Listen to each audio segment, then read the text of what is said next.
today. Thank you for the invitation and allowing me the privilege of sharing this moment with you in this very important time in the life of the church and the life of our country and in the ministry in which we share together. So with that, I'm going to ask my colleague, John, if he would lead us in an opening prayer. I'll be glad to. Let's pray. Loving Lord, for this day, we are so grateful. It is a day that you have given us to serve and glorify your name. Be present with us here in this gathering so that we can learn together, share with one another, and find new ways of being the church in the world. Bless us as we go about our task this day and always, and keep us faithful, for we ask these things through Christ our Lord. Amen. Amen. Thank you, John. Let's attempt to do what we always try to do. Let's try to share a screen. Here we go.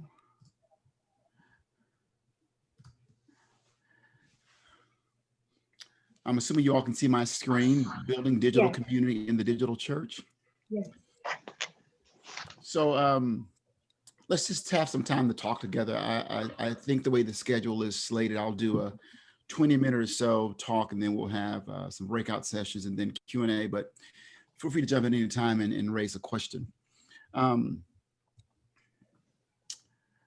Listen for the word of the Lord. Mark chapter 1, verses 16 through 20. And Jesus passed along the Sea of Galilee. He saw Simon and his brother Andrew casting a net into the sea, for they were fishermen. And Jesus said to them, "Follow me, and I'll make you fish for people." And immediately they left their nets and followed him. As he went a little farther, he saw James, the son of Zebedee, and his brother John, who were in the boat, mending the nets. Immediately he called them, and they left their father Zebedee in the boat with the hired men and followed him. The word of God for the people of God. Thanks be to God. I want to open with this particular scripture because what I love about this scripture is specifically verse 17, where Jesus said to them, "Follow me, and I'll make you fish for people." And what I love about this text is two things. One, the call and the promise. The call is Jesus says, "Follow me."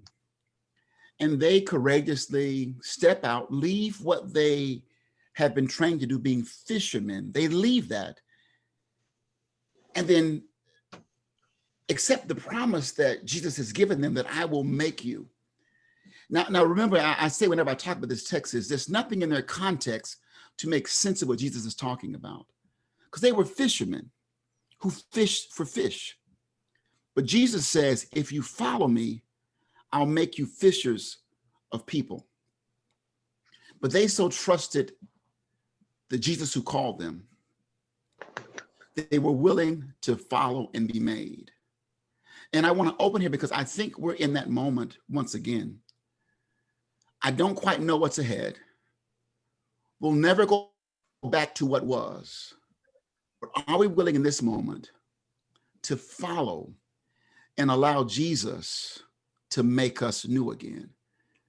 Because I think even if and when I go back to church, it won't be the same. Our world will never be the same again. Our churches will never be the same again. Literally, colleagues, there is no going back. I know my own congregation, we've lost several members to COVID. One of the senior citizens residents here in Atlanta, where a great majority of our members lived, 85% of the members in that community contracted COVID. 3 of our members transitioned. Just this past week, one of our senior members died with COVID-related complications. So what does it mean to live in this age? An age that many of us have been forced to live in, called the digital age. And I want to talk about it. So I don't know if you remember this great show that I used to love, the show Cheers. Anybody watch the show? Raise your hand in the air. Can I see a few hands? There we go. I want to go somewhere everybody knows my name. They had this beautiful face-to-face community centered around one of my favorite beverages of all time, beer. And so I asked the question of us today. That's how we created community back then. How do we create community now? What does community look like in the digital age? And for that conversation, I want to use as a backdrop a book that many of you probably have read. If not, I highly suggest it. It's a bit dated, but still a very relevant book by Keith Anderson. The book is entitled The Digital Cathedral. And so I want to use Keith Anderson's words to kind of launch us into our conversation today. Anderson says, and I'm reading the red portions of the quote, "The digital cathedral is an invitation to a more expansive understanding of church." I think a key in this age in which we're living now and post-COVID is how do we think of the church in a more expansive way? At the end of the quote, he says, "The digital cathedral, it takes seriously," listen to what he says, "our digitally integrated lives." Because what I'm going to argue today is we are living fully digitally integrated lives. There's no longer the bifurcation between the virtual and the face-to-face. These lives have now merged. My 81-year-old mother and I have Zoom calls every evening. My Apple Watch is connected to my body. My Whoop monitor monitors my every move. And God forbid I ever leave home without my cell phone, right? We're intimately living in this world. Listen to what he says. He says it takes seriously that we're living fully digitally integrated lives where what has been called the triple revolution, the internet, mobile devices, and digital social media is revolutionizing the way we lead our lives and live out our faith. Does that make sense, colleagues? Shake your heads, yes, I can see you, yeah. Think about the world think about the world prior to the internet. Some of you are old enough to remember this like I am. I'm 58. Matter of fact, I should remind you that my birthday is February 27th. If you want to send me a gift, I'll give you my address at the end of this talk. But I remember when I would go to the store and shop for things. Now I'm an Amazon junkie. I remember letting my fingers to the walking through the yellow pages. Anybody remember that? I remember home telephones. I remember TV channels. I remember Channel 2, Channel 6, Channel 9, ABC, CBS, and NBC. I remember the 6 o'clock news with Walter Cronkite. Anybody remember this? Yeah. Our lives have been radically changed. We used to have a home phone. We no longer have a home phone, right? Now we live through these devices. I now have a desktop, a laptop, a tablet, a cell phone, and I'm wired all the time. He says the digital cathedral needs leaders. I put in the word congregations whose ministries are networked, relational, and incarnational. Oh, I like that. We have to rethink what it means to be incarnational. I'll be with my mother at 8 o'clock tonight via Zoom. How we relate in both the physical and the virtual, which are now meshed into one, and then network connected, because we're building networks now that kind of facilitate our relationships. So what does it mean to practice relational ministry in this time? And what I'm pushing, and I want to be clear, we're not waiting to go back to what was. I want to push us to think about what we've learned in this moment. And what have we learned in this moment that we will take with us post-pandemic to live in the new world in which we find ourselves? Ironically enough, that new world was prior to the pandemic. We had an option to opt in or opt out. Now we've been forced to opt in. Relational ministry. It leads with and prioritizes staying connected over time. Now, I'm going to say later there's a time for digital Sabbath and there's a time to retreat from, but we live in a world that we're constantly connected. I can't tell you how many times I look at my phone per day. Well, actually, my phone tells me how often I pick it up. But what Keith Anderson is arguing is that part of the world in which we live in is In the age in which we live and in the folk that we're trying to reach, we prioritize being connected. Listen to what he says. It's within the context of that relationship. Listen to what he says. That meaning making, theological and biblical reflection, sharing the gospel and love take root. I have a 13-month-old grandson. He is the cutest kid. I know you all may have grandkids as well, but I'm biased, but I admit he is the cutest kid in the world. And he looks nothing like his grandfather. How could that happen? He thinks that his grandparents live in a cell phone because we do FaceTime each and every day. He reaches for us in the phone. He speaks with us in the phone. He thinks we live there. But we've expressed our love for our grandson through this phone. And while that's an isolated event, I'm arguing that in this age in which we live, this is one of the ways we express love, by responding to texts, by liking, by sharing, by commenting, by staying connected. So let's talk a bit about faith formation. Because I'm arguing that in the substratum of my argument is that as we are connected, our faith is formed. For example, with my grandson, he hears his grandfather preach via FaceTime, how much his grandfather loves him and prays for him. Our grandson was born, he's able differently. One of his legs is shorter than the other. And he's just now beginning to walk. And it's amazing how my faith and his grandmother's faith has seen itself live through his walking. And his faith is formed by not only our prayers, but how we engage him via these devices.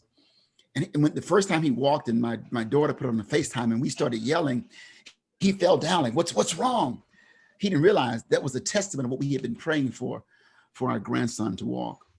So we're saying that our faith is formed through these relationships, both digitally and face-to-face. Listen what Keith Anderson says. When we embrace the idea that all of life, including these digital spaces, is lived in cathedral. Because he's arguing that the cathedral is not just a physical space, but also a virtual space. And I want to first say we have to embrace that idea, as Anderson says, to think about the cathedral as something larger than the physical space we go to on Sunday mornings. He says, when we embrace the idea that all of life, including these digital spaces, is lived in cathedral, we begin to see that faith formation is not something that happens solely within the confines of the church or the cathedral building. I said to you earlier, I have viewed more worship experiences in the past 9 months that I have engaged in probably in the past, 2 years. Sometimes I watch 2 and 3 services per Sunday, 1 or 2 during the week. Listen to what he says. It does not just happen in Sunday school, confirmation, adult forum, or worship, but everywhere and at all times. In the precincts, the town, and today the globe, both online and off. We're continually being shaped and formed in multiple ways, whether we are aware of it or not. Studies show that visual content has exploded in popularity in recent years and garners significantly higher levels of engagement across social media. So I was playing with something prior to us coming on today, and I'm going to show it to you right now. So I'm on Facebook. I love Facebook. Facebook's my favorite platform. So I posted a picture. Oh, here it is. You can it's a picture of my family when we were young. It's Throwback Thursday on Facebook. This image has gotten 238 likes, 73 comments, and I'm engaging in conversation with these people. So yesterday I posted several pictures of my tenure in the United States Air Force. I'm a proud veteran. And on total, those images yesterday, okay, this one here of my beautiful little face, kind of see that young guy? He was a skinny guy. He was a skinny guy. He's not that guy anymore. That post got 565 likes 174 comments, and 1 share. See, I argue we're living in the visual age. When I post images on Facebook or video, it gets more likes and more comments than any of my pithy statements. Listen to what Elizabeth Drescher says. She says, at the forefront of this move to the visual web are the social media sites Pinterest and Instagram, which Elizabeth Drescher has called postmodern stained glasses.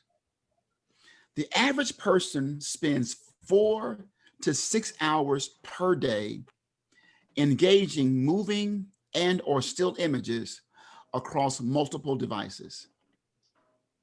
Let me repeat that again. The average person spends 4 to 6 hours per day engaging moving or still images across multiple devices, phone, laptop, tablet, or their smart television. So we're moving, I think the communicative bridge for us to think about in this age is the visual, right? Because images, Instagram as an example, that's the mode of communication. Matter of fact, the movement that broke out this summer would not have broken out without the visual work of Darnella Frazier. Darnella Frazier was a 17-year-old teenager who, when she saw the police officer's knee on the neck of George Floyd, she held her cell phone up and she captured that video and shared it with the world, and a movement was born. So I want to end with this. What Keith Anderson talks about, he calls them the 12 digital rules of life. And I lift these up to say, as you try to inform developing a digital community, I think these 12 principles / practices can inform and enhance both your present ministry and your future ministry. So allow me to walk through those and try to make sense of these 12 items that Anderson lifts up in his book. Number 1, be present. I don't come to this work as a digital native, but the reason I have 5,000 Facebook friends is because I'm present, that I spend time building community in the Facebook arena. And that's my primary platform. And I always say to people, pick a platform. I'm trying to move more into YouTube now. I'm trying to do more in creating short form and long form video. But my primary social media world is Facebook, then Twitter, and I'm moving into YouTube. But it means I must pay attention. I don't post a picture and leave it there. I post a picture, I'm responding and commenting. I'm commenting on other people's pictures, and I'm building community by being present. Number 2, listen. Many in this age, specifically churches, have tried to push out content and seeking to be heard. But if you don't listen, you can't be heard. Number 3, welcome the stranger. So I have 5,000 Facebook friends. It took me 10 years to build that community. So I've befriended a lot of people that I do not know. There is not one place in the world that I go that someone doesn't say to me, I'm your Facebook friend. And that's also biblical, right? That we are to welcome the stranger. Number 4, pray without ceasing. I use Facebook as my prayer journal. I get up in the morning, I do my morning devotions, I go through Facebook, and I always find someone that needs prayer. And I will say to them, I'm praying for you. I'm thinking about you. Number 5, be helpful. A way to build community is offering persons the help they need. There's a great book entitled, They Ask, We Answer. It's about a guy that built a website that was basically about giving people the answer they needed when it came to putting in a pool. It became the number 1 website, that became the number 1 company to install pools simply because they were helping people make decisions. So how do we use our media platforms to be helpful? Number 6, be humble. I'm a pretty smart guy, but I sure don't know it all. And every time I think I do know it all, someone will remind me who lives with me that I don't. Number 7, get a rhythm. Like, what's your rhythm? The greatest way to build a community in the social media world is consistency. What's your rhythm? So I tend to post a picture every other day. I comment on images every day.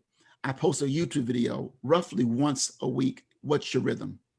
Number 8, curate good information.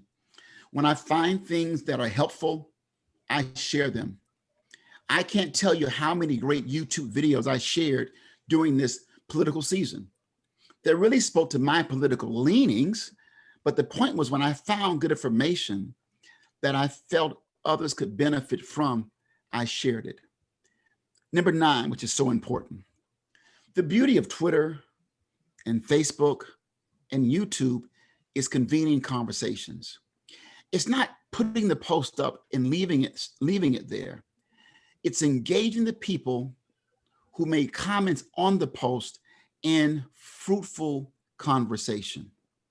More change happens as a result of the conversations we have around the content we post than does the content we post. But that means I must be present. I must listen. I must be helpful.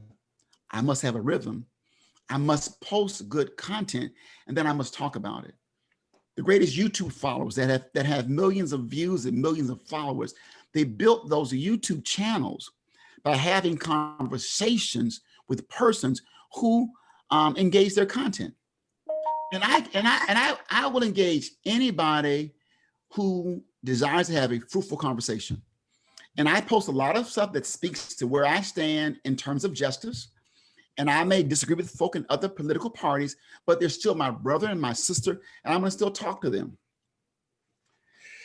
Number 10, participating meaning making, meaning how are we making meaning and making sense of the world.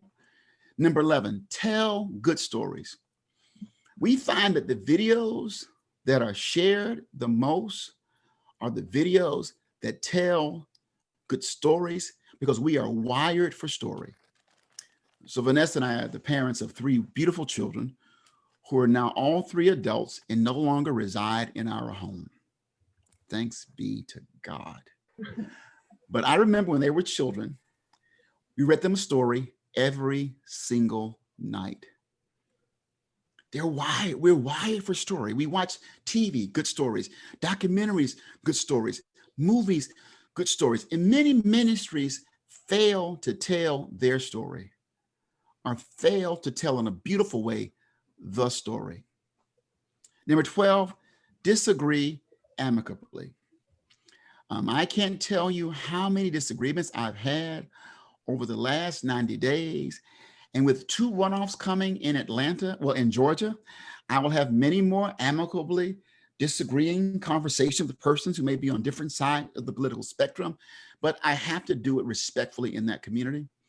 Number 13, take a digital Sabbath. Vanessa and I have a policy in our home called Lid Down. When we're watching a movie together, we put the phones and put them down. Because if we're going to be present and listen and be engaged, we must also take a pause and pull back. 14, meet in person whenever possible. That's obvious. And number 15, commit all you do to God. Because I believe living in the world in which we live, that brings the face-to-face and the virtual together, means we must submit this to God and ask God to lead us to be the kind of churches God's calling us to be in the age in which we live, in the age we will continue to live. So that's my story, and I'm sticking to it.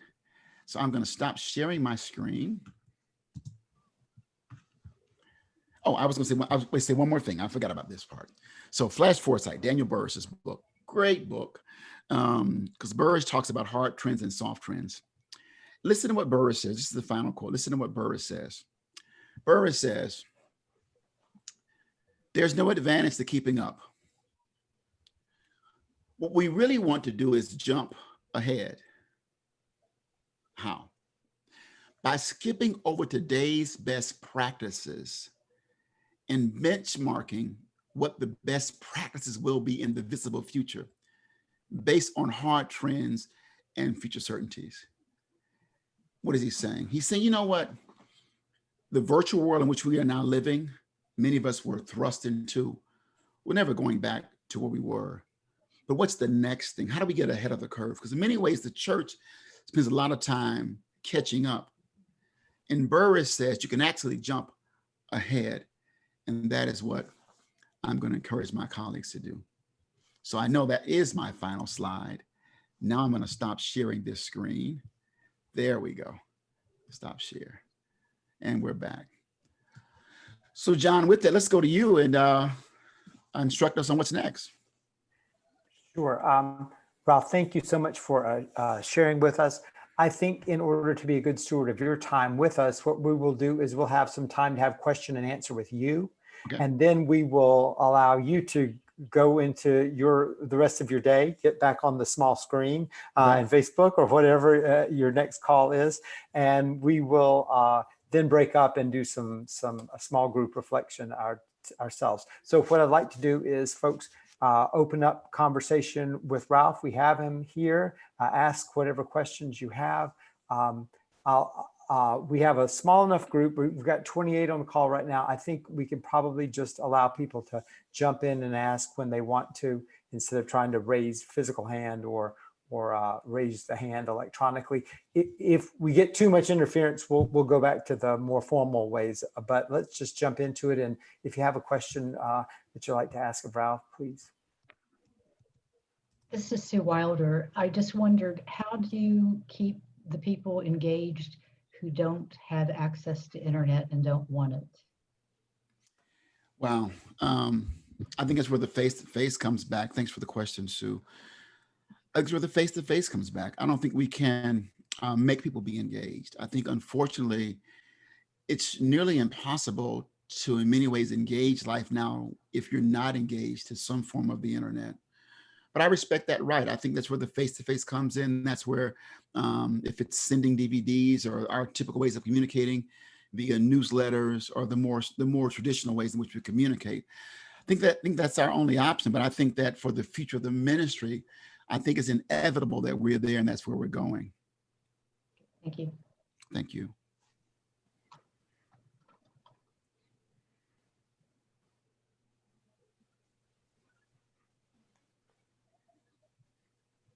Other questions? Hi, thanks so much. This is Nathan Sauter. It's a quick question about sort of ecclesiologically. There's a lot of talk right now about digital space and the digital church, and particularly as Christians, in light of the bodiliness, the physicalness of what we believe as Christians. I'd just be curious to hear you talk a little bit about how we understand digital spaces. Is that actually the church, or is it just an extension of the church? I think it's this moment in time is really making us think a lot about how we understand the church. Yeah, thanks, Nathan. That's a very, very good question. And I think it goes back to my opening comments where Anderson talked about how we think about incarnation and being incarnational, right? And how the Spirit manifests itself. It's this omnipresence of God, right? The omnipresence of the Spirit of God. What does that mean for us? And if we buy my earlier argument that I think that we no longer live in virtual or physical, they're now one. So I think it's a reorientation for us to think about what it means to be the body of Christ. I mean, think about how we've been pushed in this moment to do communion as an example, or baptisms, or weddings, or baby dedications, or my grandson's first birthday. So I think we have to rethink what it means to be the church, that ecclesiological definition, right? Because I know I've had persons who've joined my church who never intend to come to the church physically. But my mother tells me, she's 81. She tells me of a time when there were no telephones. And she says to call someone on the phone was like, it was weird. They had a thing called, some of you may remember this, something called party lines. Shake your heads, yes, yeah. And to break up with someone on the telephone was like, they thought the porches were going to go away, and we thought that we would no longer be face to face. They thought that with music, when we started doing recorded music, we thought we never go to live concerts, right? We thought when we had the movies, we never go to plays. But the reality is we do both. And I still think this, Nathan. So some of you may or may not know the great band Earth, Wind and Fire, greatest band of all time. If you gave me an option of seeing Earth, Wind and Fire on this screen or going to the Fox Theater downtown Atlanta, I'm going to the Fox. So I think we're going to prefer that face-to-face. I think how we're made to be in community. I think we'll never lose this, but I think it's both and. So we have to be, I think we're going to have to be creative and broaden our definition. Because when we first thought about, when I was in seminary, I think studying ecclesiology, this stuff didn't exist. We couldn't do this. My first church, this is going to date me. I'm 58, by the way. My birthday, did I tell you? February 27th. Yes. Did I put it in the Yeah. chat? Okay. Right. I'm in my first church. I had a beeper. Anybody remember beepers? Mhm. Right? And I had to stop with the beeper and go to the payphone. Payphone, remember those things? And make a phone call. Right? And now look what we're doing. We're doing a Zoom meeting. I never dreamt of this. This was like Star Trek stuff. Beam me up, Scotty. Right? You know, that's what we are. So I think we have to rethink ecclesiology, rethink what it means to be the body of Christ. How do we live in a world like this? Like some of my more senior members are saying, I may never come back to church because I'm afraid if I take the vaccine, will I survive?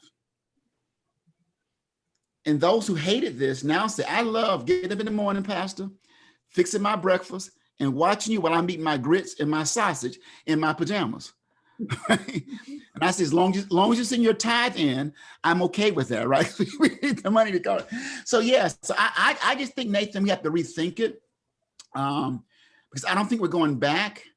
And I think when I'm hearing from a lot of persons, this moment will last maybe forever for them. And they will default to the virtual more than they will to the face-to-face because of the convenience of it.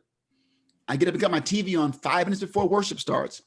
I'm eating breakfast and I'm watching my pastor. So yeah, thanks for the question. Thank you. Well, I would wonder, following up on that, if I may, how are seminaries responding and preparing this next generation to be both, to be a pastor in a digital age and a pastor who is also fully present? Yeah. Thanks, Emily, for the question. It's been a challenge for us. There are a few of us like myself in the country who bought into this early on. I went back to school to get an MFA in photography simply because I felt that we were in a visual age and needed to learn how to speak and talk visually. We are at Columbia, as an example, we're going through an MDiv review right now. And the question we're asking ourselves primarily is this question. We've been preparing leaders for a church that no longer exists. The churches they came from, they can't go back to. So we're defaulting and preparing our students for the future. And we're saying to our students, it's both and for you. You got caught in the transition. I got caught in the transition, right? Some of my more senior colleagues said, look, I ain't doing this stuff. I'm out of here. I have to do both.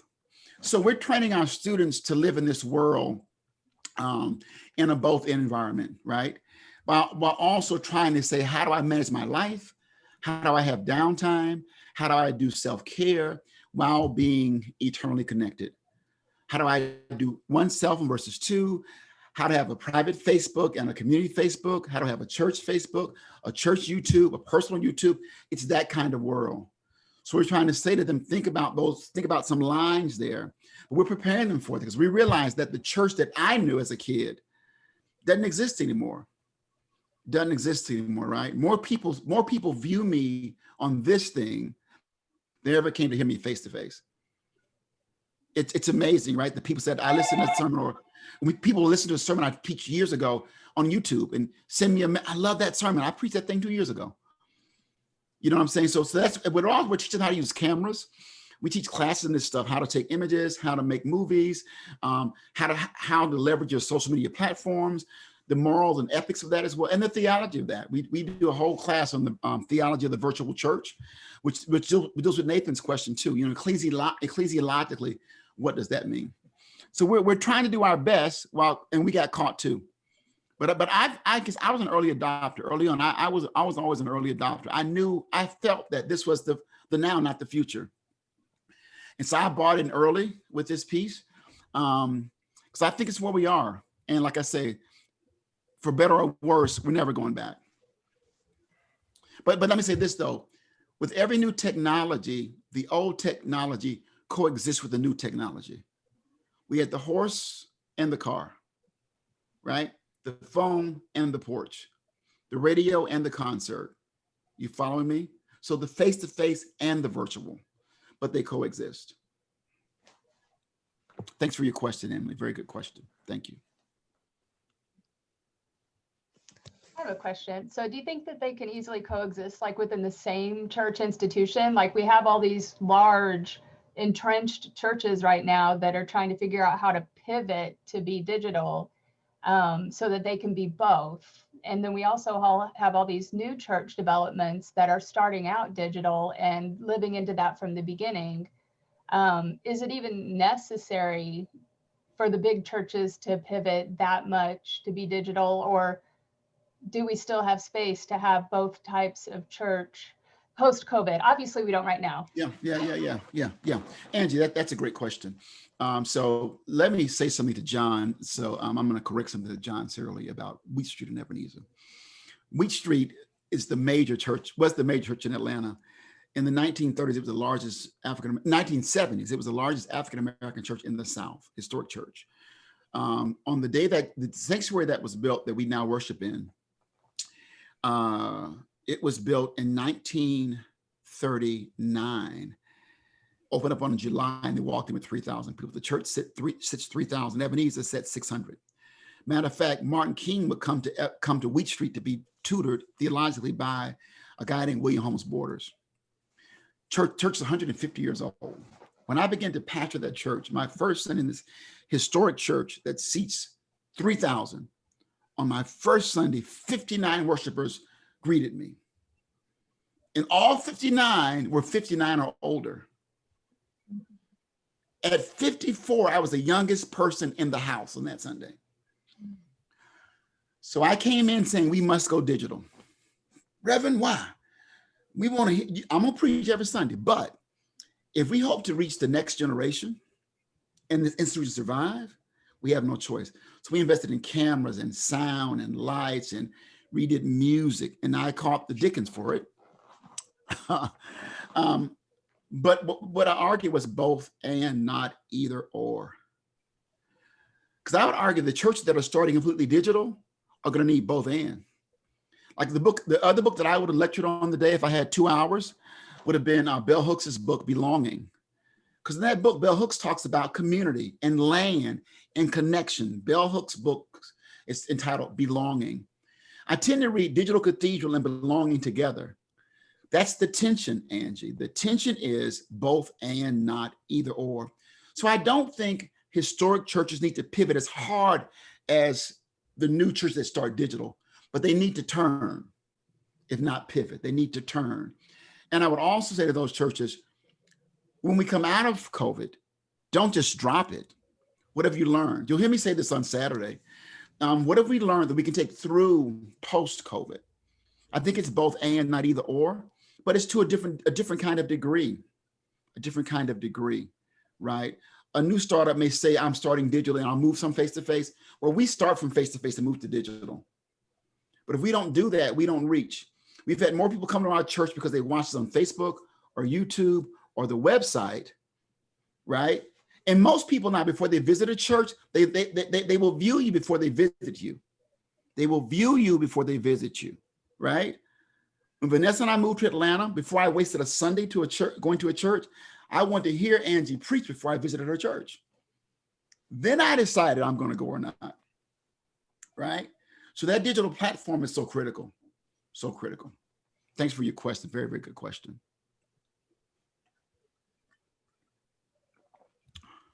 Other questions?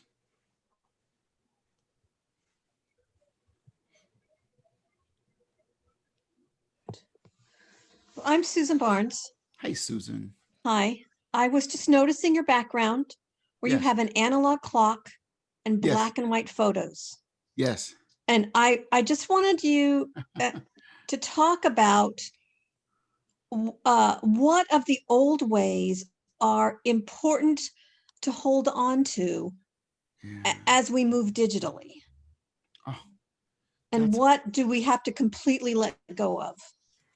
That's And I'm a- thinking that black and white photos let us see composition without the Yes. distraction of color. And, you know, the analog clock reminds us that it's 60 seconds, Yeah. not 100. Yes. And so, yeah, I mean, it's a different way of thinking about math. So anyway, that's what I was. Susan, I love your question. Oh, you're amazing. And you notice that stuff. Wow. I love it. I love it. I love it. I love it. Oh, wow. Thank you, Susan. Great question. Let me answer this way. I think the question is more important than the answer. Mm, I don't know the answer, but that's the right question. mm. And this office represents that tension. I mean, I have Yep. an iPad over here and a cell phone here And a and an iPad whiteboard. mini here and a whiteboard there. And that's the world I live in. And I'm very confident in this very space that speaks to the duality and the complexity of this world. It's not simple. It's very complex. So I don't know the answer to the question, but I'm going to offer a tentative response. I think those things that are core to your community, don't lose sight of those. In my community, after church on Sunday, the face-to-face church, I hug and kiss every mother of that church every Sunday. How you doing with the so-and-so? How you doing? And, oh, baby, that was a great sermon. I ain't hear half what you said because you talk too fast, but oh, baby, you look good. You know, I never lose that, right? The fellowship hall dinners, I cannot lose that. There's something special that happens there, right? Going to those birthday parties and my senior members, Pastor, you got to come give us the opening and closing prayer. We're going to be there all day, but I got to go. You can't lose those things. So what are those things that are core to your community that's about your identity we can't lose? I could exchange that clock. I won't. I could, but it's not essential to me, but it's important to me, right? And I have another analog clock right in front of me, right? But I think really, Susan, embracing the tension and asking the question, and I think each community must answer that question. But that is the right question, one of the most important questions we can ask. Right. And it's even touches what Nathan asked. What's essential to what it means to be the church for us? Like I thought it was all face-to-face till we went all virtual.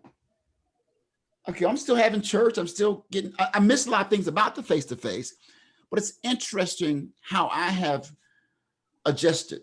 Because now I don't know when I'm getting out, right? I thought I'd be out by, some said Easter. Remember that? That didn't happen. Then I thought June. Well, that didn't happen. It's October, folks. It's November.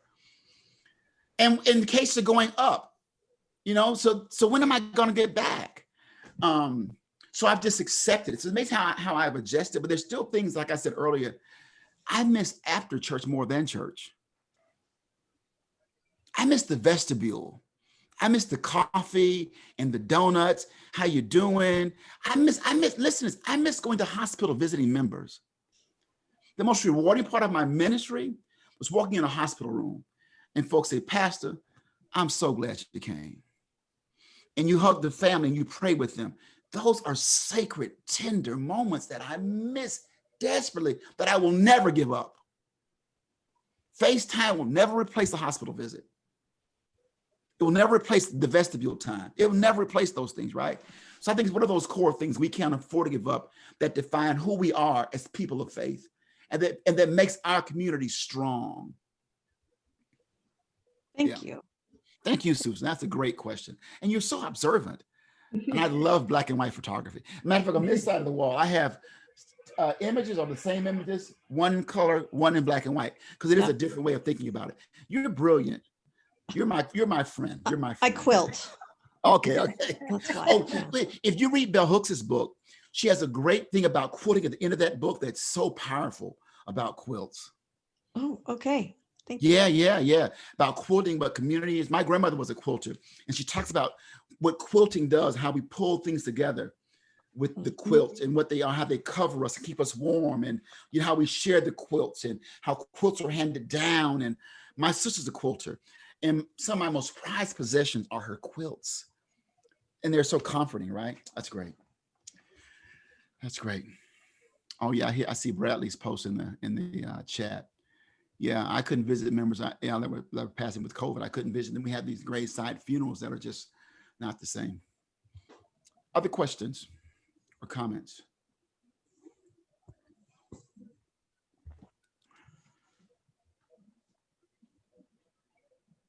Ralph, I'll jump in with a question. Sure. You talked about how we spend in the church so much time trying to run and catch up, right? Mhm. And you ended your slideshow with the sort of idea that we need to think about jumping ahead, right? Right. So, Right. in some respects, we Presbyterians are running to catch up to where you are, right? Right. Because you've already gotten there. And my question to you is, as someone who's a little bit ahead of us, what jump do you see next? What jumps are on your horizon that you can envision and that you wake up in the middle of the night and think about? Thanks, John, for the question. Right now, what I'm working on is documentary filmmaking. It's amazing. The key film that changed the conversation was Al Gore's film, Inconvenient Truth. You may or may not remember the film. I remember the night I went to see the film. I mean, I was kind of an earth guy, but not a super duper like climate change earth kind of guy. And Vanessa and I didn't know what to go watch that night. Went to the theater. We'll go see this film. Changed my life. I mean, how I thought about. I started riding my bike. I started recycling. It's amazing what happened to me. That film grossed $25 million and won an Academy Award. So the shift in communications is documentary filmmaking, right? It's now the leading genre of films and storytelling that appears to have some factual and truth to them. That's a major shift, right? So what does it mean for us in ministry? I think you may have seen Otis Moss III out of Trinity Church in Chicago did a film with his father about his grandfather's first voting experience, right? And then Oprah interviewed him. So Otis Moss is making films. I think we're in a filmmaking age for churches, not just broadcasting, but actually creating film. And we at Columbia trying to develop what we're calling media ministers, persons who can create content that creates conversation. We argue that what makes good social media, which means media worthy being shared, is having great content that we have conversation around. I don't know what your political leanings are, and I'm not trying to get into your politics, but if you watch some of the videos the Lincoln Project did during this season, whether you're Democrat or Republican, it's just great media, the stories that they told and the views that they got. I think, for example, look at President Trump, whether you agree with his politics, look how he used Twitter. President Trump has dictated the news cycle via Twitter. Right now, we're responding to President Trump's tweets, right? So we understand how we're using media to dictate conversation and orient worldviews. We're responding now to voter fraud in Georgia with the Republican president, Republican Secretary of State, from Republican candidates because of what President Trump understood. I think those are the hard trends. And Daniel Burris talks about hard trends and soft trends. The hard trend is, this is the world in which we live. This world. We're not going back. Matter of fact, more people have adopted it now than would have prior to COVID. My mother did not know what Zoom was prior to March of this year. Now my mother is a Zoom expert. She can shut you down. She can put you on mute. She sends out Zoom links. She's 81. She is a Zoom superstar, right? My mother said, babe, I ain't never going back to church. I send my tithe ins. My mother has an easy tithe app on her phone.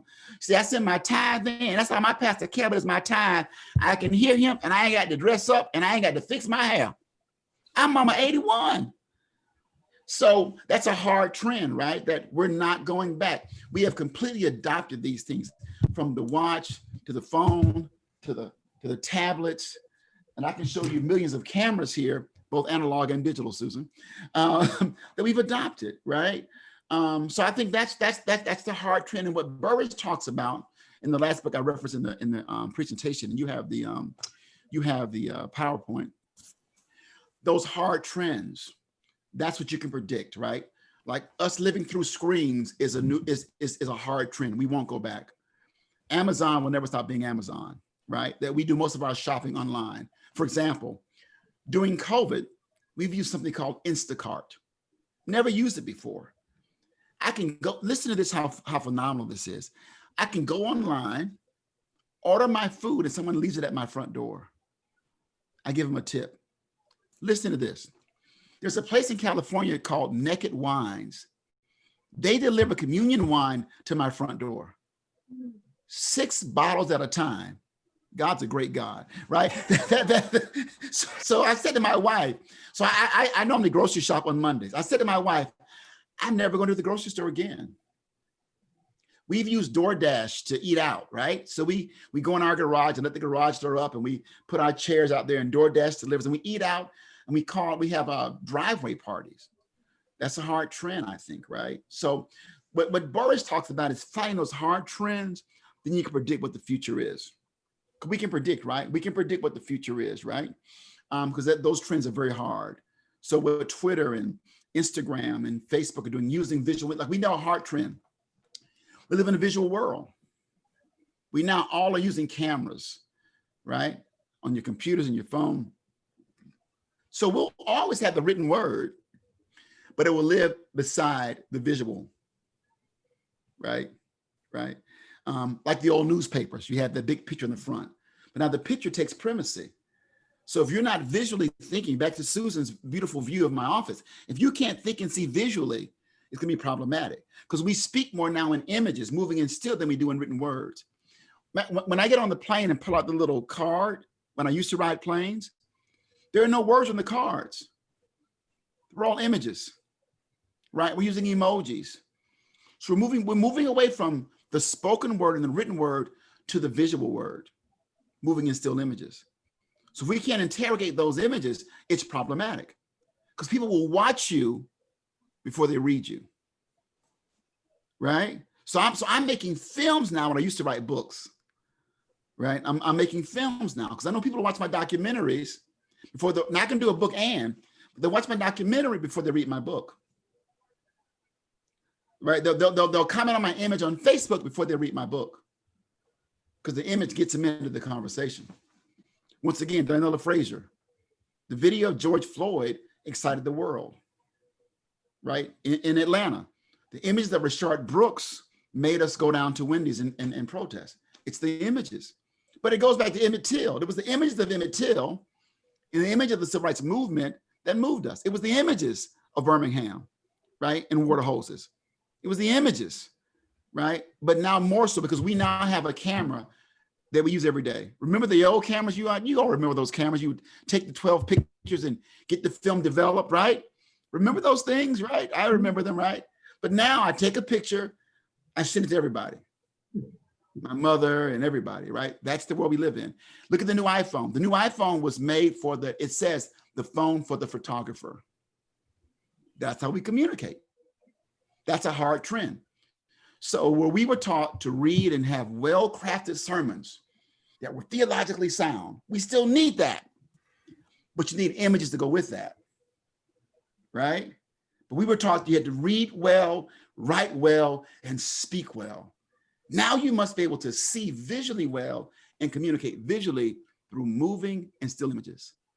That's what Netflix does, and Hulu does, and Instagram does, and Facebook does, and YouTube does, and Twitter.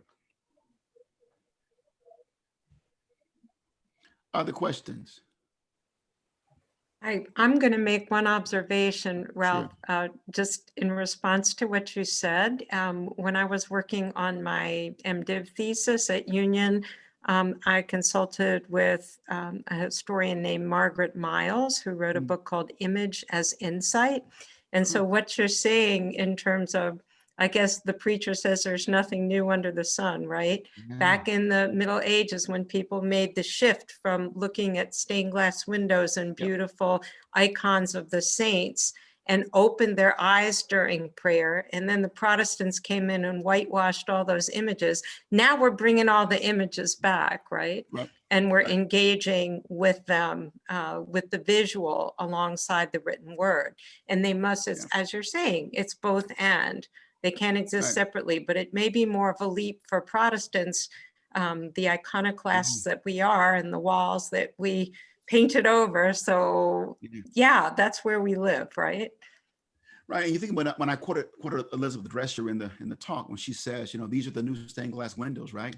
And I think the thing is just the access to the image now. I mean, with these phones, You know, I mean, once you put the camera on the phone, that changed everything. If you go back and watch Steve Jobs talk 2009 when he introduces the iPhone, that changed everything. Or as Anderson says, the triple revolution, the internet, right? Mobile devices and social media. So someone put in the chat, is it possible to jump from 1950 to 2025? Yes and no. I think at the top of the talk, when I talked about how do we see cathedral and how do we have this imagination to think broader than what we've thought about, that's what's going to facilitate, I think, the leap. If we don't leap, we die. I mean, I can write a book. I'm on sabbatical in a year from now. I can write a book and 2,000 people will read it. I can do a documentary and thousands will see it. I mean, I could put a picture on Facebook and get 500 likes. That's more people than bought my last book. And it was a great book. I wrote it. I know it was a great book. It's a great book, right? So leap. I'm doing a new book right now with Elizabeth Drescher. It's coming out in a week from now. I can send you all some sample chapters. And we got paid little nothing for that book because they said the books are not selling like they used to sell, ironically enough. But it's amazing what the video's doing. So I think it's difficult to make the leap, but if we don't make the leap, we lose our ability to communicate, right? That when those images that I posted, and if you're my Facebook friends, look at the images that I post and what those images, what the response they get versus my text posts, right? And so, but if I don't know how images work, I can't effectively communicate. Not in this age. Or I would argue that my communication suffers to certain populations who primarily communicate visually. If a golfer can skip a golf ball 4 times across a pond and get a hole in one, more is possible than we know. That's right, Susan. I like that. That's right. That's right. I think that's right, right? But I think it's how we think about it, right? How we embrace the world we live in. And while we've been forced into this moment based on the pandemic, what will we take out of this moment? And I'll talk about that some with the sermon. So I think what I've tried to do in this moment is what am I learning from it? And how do I live through the moment? And what will I take with me out of this moment? Right? Like one thing, I'm going to enjoy my face-to-face relationships much more than I did before. I'm not taking for granted going to see my mom. My mom's 81. I have not seen her since December of last year. I thought I would see her Thanksgiving week, but I can't see her Thanksgiving. She's normally here every Thanksgiving. And my mother comes to Atlanta, and we live in this beautiful home in Southwest Atlanta. And you all don't know about this, but I'll share this little family secret with you. There's an old soul food that we like. It's called chitterlings. We call them chitlins. It's the hog intestines. They're horrible, but I love them. And my wife says she's not cooking them. And I said, I'm not cooking them. But every year, my mother flies from Orlando, Florida to Atlanta, Georgia. And by the grace of God, TSA allows the chitterlings to come through. And she brings them and they're frozen and she cooks them here. I'm going to miss that this year. But I'm going to cherish the next moment I'm in a space with her. And what else can I learn from this moment? How this little box has become the world that I've lived in and found my connections and family. And my faith has been formed and fed in this through this little box, right? And so what will I take out of this moment with me? And I think if we think that way, it will give us to think about the church in a more expansive way than we did going into this moment.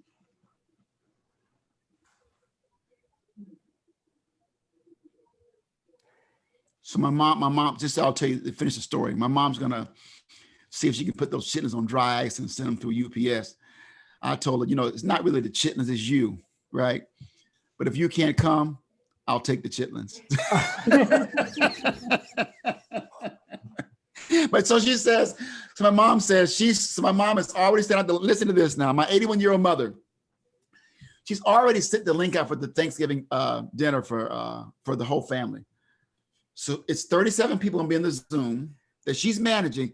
She sent the link out. My mom, she's 81. She's amazing, right? She's having a Thanksgiving Zoom party with 31 people, right? She's amazing.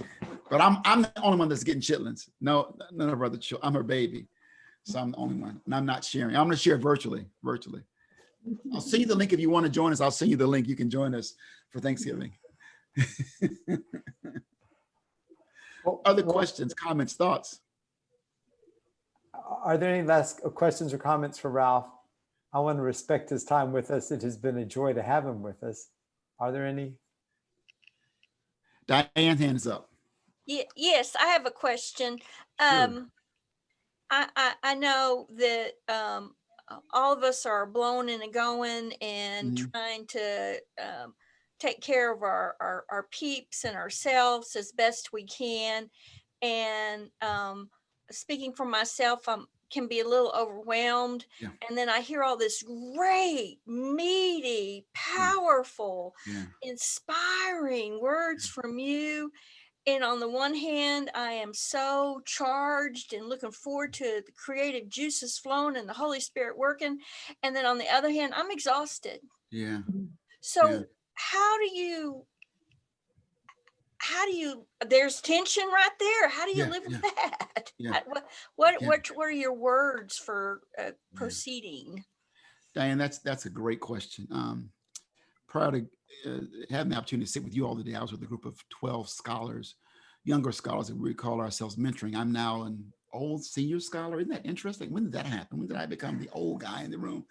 So it was interesting. I was like, so Ralph, you've been around for a long time. I'm like, oh my gosh, but I guess I am. I'm 58 and I've been in this for quite some time. We were talking about how tired we are, right? That this pandemic has sucked the life out of me in some ways, right? My wife and I went out last night. I said to Columbia to pick up some books. And then we stopped by John Fox Brothers Barbecue on the way home. And I got some chicken wings. And Vanessa and I were talking about, we won't know what this has done to us until we're out of it, right? Because we're still in it, right? And I'm like, why am I so tired? Why am I so tired? And I feel overwhelmed at times, right? So I feel you, and I'm there with you. And I guess my response to your great question is start where you are. Don't try to do all this stuff at once. If you're a Facebook person, I'm gonna check Facebook once a day. I'm gonna post a picture. Start where you are and progress and do what you can. But I think primary is self-care in this moment as well. It's just really, I mean, and me coming through the election week, we still don't know the counts, right? We're hand counting in Georgia. I guess I'm gonna go volunteer to hand count. I don't know about you, but that wherever you stand politically, that was exhausting. That I'm still exhausted from Tuesday night. So I bought it. So I'll just tell you another story. I know we got to go. So Tuesday night, I've been like not drinking as much wine because me and Jesus in communion, Jesus said, do this in remembrance of me, but I was remembering Jesus too much, right? So I had to stop remembering Jesus so much. But Tuesday night, I said, we're going to watch the election. Vanessa and I had our little cups, and Vanessa doesn't drink wine, so I drink for her, and I'm going to drink and celebrate. So I bought one bottle of wine out of my 6-pack that I get from this company that ships from California. And by 12 o'clock, the bottle was gone, and I didn't know who the president was. So I waited. I got up the next day. I still didn't know who the president was. I got up the next, I still didn't know. I was sleeping all night with CNN on. Will somebody stop telling me it's the same numbers? What's the count? I was just tired. And so it is a very tiring time, right? For many reasons. So I say, pull back. What can I do? What can I reasonably do while having a sense of self-care and easing into this? The churches we pastored weren't built in a day. And the way we're gonna pastor today and tomorrow won't be built in a day. So I would say, Diane, take your time, pace yourself, be realistic. And in this moment, you have to prioritize self-care, both physical and mental self-care, because it's a very tough time. As I say to my family and friends, I don't care where you stay politically, a very divided nation. Just having family conversations around things is just tiring right now, right? So it's tough. So I would say pace yourself, start where you're at. Don't try to do it all today. just find out what piece can you bite off and just start there. Well, Ralph, I think maybe we should let that be the final word. I appreciate your time with us. You have been a blessing. We are looking forward to having you be our worship leader on Saturday at our Presbytery meeting. So I hope this has been a good place for people to whet their appetite for Ralph Watkins. Thank you for sharing the slides. I will be able to get those out to people in the Presbytery, and those will be a resource for folks as well. But thank you for your ministry. Thank you for your time with us, and be well and be safe and be blessed. Thank you. Thanks for having me. Thank you so much. Have a blessed Thanksgiving. God bless. Bye-bye. Bye-bye.